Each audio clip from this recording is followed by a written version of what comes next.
கொடுமையான திருப்பங்களாலையும் ரொம்ப ரியலிஸ்டிக்காக கொண்டு போகிறோம் அப்படின்னு சொல்லிட்டு ஒவ்வொரு விஷயத்தையும் அப்படியே நடக்கிறதெல்லாம் காமிக்கணும் அப்படின்னு முடிவு பண்ணி இப்போ பாகியலட்சுமி சீரியலில் நம்மளை கண் கலங்க வைக்கிறது ஒரு பக்கம்னா, இன்னொரு பக்கம் பல பேரை அட விடுங்க நான் ஒரு வாரம் கழித்து பார்த்துக்கிறேன் அப்படின்னு சொல்ல வைக்கிற மாதிரிதான விஷயங்கள் தான் இப்போ நடந்துகிட்டு இருக்குது. தாத்தாவுடைய மரணத்துக்கு பிறகு ஒவ்வொரு விஷயத்தையுமே பார்த்திங்கன்னா முதல்ல குடும்பத்தில் இருக்கவங்களாம் அதை ரியலைஸ் பண்ணுறதுக்கு ஒரு எபிசோடு, எழில்கிட்ட சொல்லி எழில் வரதுக்கு ஒரு எபிசோடு, கோபிக்கிட்ட சொல்லி கோபி வரதுக்கு ஒரு எபிசோடு, இப்போ எல்லாரும் சேர்ந்து அடுத்து என்ன செய்யலாம் அப்படின்னு யோசிக்கிறதும், ஒவ்வொருத்தங்களாம் அந்த வீடுகளில் சாவு வீடுகளில் பக்கத்தில் உட்காந்து ரெமினன்ஸ் பண்ணுறதுன்னு சொல்லுவாங்க, நினைத்து பார்த்து அவங்கள பற்றி இறந்தவரை பற்றி மறைந்தவரை பற்றி வார்த்தைகள் சொல்லுவாங்கள்ல, அதுதான் இன்றைக்கி எபிசோடில் முழுசாக நடக்கிறது. இதில் சில சுயநலமான விஷயங்களும் முதல்ல எடுத்தோன்னா இப்போ அடுத்து என்ன பண்ணலாம் அப்படிங்கிறத பற்றி யாருக்குமே எந்த ஐடியாவுமே இல்லை. எல்லாருமே ஒரு மாதிரி பதறி போய் நிற்கிறாங்க. கோபியெல்லாம் இடிஞ்சு போய் நிற்கிறாரு, செடியை அழுதுட்டு நிற்கிறாரு, எழில் உள்ளே இருக்காரு.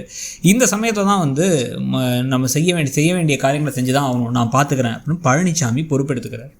பழனிசாமி பொறுப்பெடுத்து இப்போ என்ன பண்ணுறாரு அப்படின்னா முதல் கட்டமாக நம்ம செய்ய வேண்டியது என்ன அப்படின்னா தாத்தாவை கொண்டு வெளில வைக்கிறோம் அப்படின்னு சொல்லிட்டு வெளில கொண்டு இந்த சாத்தி வைக்கிறதுன்னு சொல்லுவாங்கள்ல, அந்த மாதிரி வெளில கொண்டு வைக்கிறாங்க. வெளில வச்சதுக்கு பிறகு பார்த்திங்கன்னா எல்லோரும் சுற்றி வந்துடுறாங்க.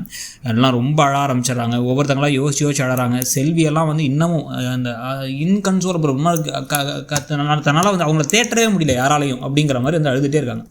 ஸோ அழுதுகிட்டே இருக்கவங்க என்ன பண்ணுறாங்கன்னா எல்லோரும் ஏன் இவ்வளோ அழறன்னு ராதிகாவே கேட்க முடியுது. என்னால் தாங்கிக்க முடியல மேடம், அப்படி இருப்பார் அந்த மனுஷன், அவ்வளோ அவர் நேற்றெல்லாம் போடாமன்ற தான் அட்வைஸ் பண்ணிட்டு இருந்தார், அப்போ அவருக்கு தெரிஞ்சிருச்சு சாக போகிறோன்னு தெரிஞ்சு தான் எல்லாம் பேசியிருக்காருன்னு அவங்க சொல்கிறாங்க. இதே மாதிரி பார்த்திங்கன்னா இப்போ இந்த பக்கம் ஈஸ்வரியும் புலம்பி தள்ளி அழுதுகிட்டே இருக்கிறத பார்த்தோன்னே அவங்க மயங்கிட போகிறாங்கன்னு எல்லாருக்கும் தோணுது. அதனால் இப்போ உள்ளார போய் ஏதாச்சும் அவங்களுக்கு எடுத்து வரலான்னு அமிர்தா உள்ளார போக, அமிர்தா தாத்தா இப்போ நேற்று கூட எழில்கிட்ட தனியாக கூப்பிட்டு பேசிகிட்டு இருந்தாரெலாம் சொல்லிட்டு அவங்க உள்ளார போகிறாங்க. அவங்க அம்மா சொல்லி உள்ளார போனால் ஆல்ரெடி அங்கே ராதிகா எல்லாத்துக்கும் அந்த பால் ஜூஸ் எல்லாம் போட்டு வச்சுறாங்க. ஜூஸ் போட்டு வச்சு அதை ஜெனிக்கும் ஈஸ்வரிக்கும் கொடுக்க சொல்கிறாங்க. ஜெனி ப்ரெக்னெண்ட்டாக இருக்கிறதுனாலையும் ஈஸ்வரிக்கும் 2 பேரும் கொடுத்தா 2 பேருமே குடிக்க மாட்டேங்கிறாங்க.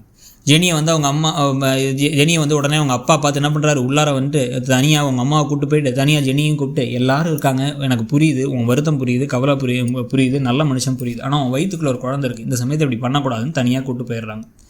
இன்னொரு பக்கம் பார்த்திங்க அப்படின்னா ஈஸ்வரி நான் குடிக்கவே மாட்டேன் ஜூஸை அப்படின்னு சொன்னவங்கள்ட்ட எல்லாரும் சேர்ந்து கன்வின்ஸ் பண்ணும்போது அவரே போன அப்புறம் என் ஆரோக்கியத்தை பார்த்து என்ன செய்ய போகுது அப்படின்னா, அப்படிலாம் இல்லை, எங்கள் எல்லாத்துக்கும் இப்போ தான் நீங்கள் ரொம்ப முக்கியம், எங்களால் நீங்களும் இப்போ ஏதாச்சும் ஒன்று கிடக்க ஒன்று ஆகிடுச்சுன்னா எங்களால் தாங்கிக்க முடியாது, இங்கே குடிச்சே தீரணும்னு அவங்கள ஜூஸை குடிக்க வைக்கிறாங்க. இது நடந்துகிட்டு இருக்கும் பொழுதே இப்போ பார்த்திங்கன்னா அடுத்த கட்டமாக இப்போது வெளியே இப்போ அடுத்து என்ன செய்யலாம் அப்படிங்கிறத பார்க்கும் பொழுதே இடிஞ்சு போன மாதிரி திருப்பி உட்காந்துருக்காரு கோபி. அவருக்கு இப்போவும் என்ன பண்ணுறதுன்னு தெரியல. அப்போ பழனிசாமி என்ன சொல்கிறாருன்னா 5 to 6 எடுத்துடலாம் அப்படிங்கிறாங்க. அதுக்கான ஏற்பாடுகள் பண்ணிட்டேன், உங்களுக்கு ஓகே என்ன சொல்லுங்கள், யாராவது வரணுமானா ஊர்லேருந்துலாம் யாரும் வர தேவையில்லைங்கிறாங்க. ஊரில் அவ்வளோ சொந்தக்காரங்க எல்லோரும் இருக்கும்போது தான் தாத்தாவை பற்றி பேசுவாங்க. ஆனால் இப்போ அதெல்லாம் வேணாம்னு அப்படியே அவாய்ட் பண்ணிடுறாங்க. இப்போ இந்த பாண்டியன் ஷோ சீசன் 1 ஃபேமிலியெல்லாம் அவங்களோட க்ளோஸ் ஃபேமிலின்றே சொல்லுவாங்க, அவங்களையும் இப்போ அவாய்ட் பண்ணியாச்சு. ஸோ அதெல்லாம் வேணாம் அப்படின்னு சொல்லிட்டு இப்போ லிமிட்டடாக முடிச்சுக்கலான்ட்டாங்க. எந்த ஆச்சரியமான விஷயம்னா ராதிகாவோட அம்மா வந்துடுறாங்க.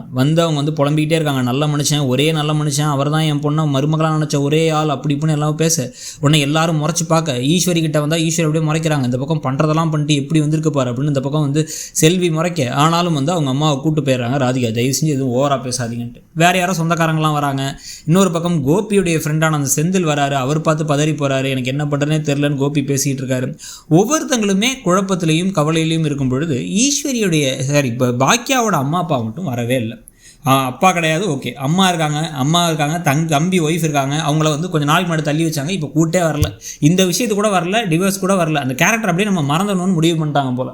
ஸோ அந்த ஒரு விஷயம் அப்படியே தள்ளி வைக்கப்பட்ட நேரத்தில் இப்போ பார்த்திங்க அப்படின்னா அடுத்து பாக்கியாவும் ஜெனியும் மாற்றி அவங்க மனசுலேருந்து பேசிக்கிட்டே இருக்காங்க தாத்தாவை பற்றி. தாத்தா எப்படி பாசமாக இருப்பார், எப்படி நைட்லாம் பேசினார் அப்படிங்கிறலாம் சொல்ல என் கூட எப்போவுமே இருப்பேன்னு சொல்லி சொன்னீங்களே மாமா அப்படின்னு பாக்கியா அழ எல்லாரும் உங்களை பற்றி தான் பேசுகிறாங்க, உங்களுக்கு கேட்குதான்னு ஈஸ்வரி சொல்லும்பொழுது நமக்கே மன கஷ்டமாயிடுது. இன்றைக்கி எபிசோடை பற்றி நீங்கள் என்ன நினச்சிங்கிறத சொல்லுங்கள். தேங்க்ஸ்.